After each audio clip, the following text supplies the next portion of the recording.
বুধবার সারা দেশে সকাল সন্ধ্যা ব্লকেট কর্মসূচি ঘোষণা করেছে কোটা বিরোধী শিক্ষার্থীরা। আন্দোলনের সমন্বয়করা বলেন, কোটা বাতিল নয়, যৌক্তিক সংস্কারের দাবিতে এই আন্দোলন। দ্রুততম সময়ে কোটা সংস্কারের আশ্বাস পেলে ঘরে ফিরে যাওয়ার কথাও জানিয়েছে তারা। টানা আন্দোলনের পরও দাবি আদায় না হওয়ায় আবারও ব্লকেট কর্মসূচির ডাক বৈষম্য বিরোধী ছাত্র আন্দোলনের শিক্ষার্থীদের। এবার সারা দেশে সড়ক ও রেলপথে সকাল সন্ধ্যা ব্লকেটের ডাক দিয়েছে আন্দোলনকারীরা। 10 জুলাই 2024 আমাদের যে এক দফা দাবিতে সকাল সন্ধ্যা সারা দেশে ব্লকেট কর্মসূচি পালিত হবে।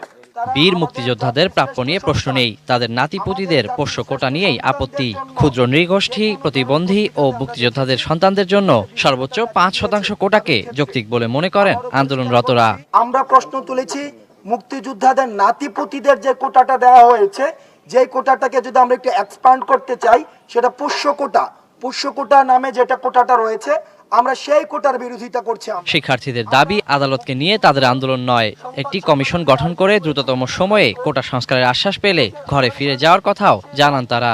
একটি কমিশন গঠনের মাধ্যমে দ্রুততম সময় সকল গ্রেডে কোটার যৌক্তিক সংস্কার করা হবে। এটি যদি নিশ্চিত করা হয়, তাহলে অবশ্যই আমরা তৎক্ষণাৎ রাজপথ ছেড়ে আনন্দ মিছিল করতে করতে পড়ার টেবিলে ফিরে আসবো। Waliul Sakib, ATN news, Dhaka.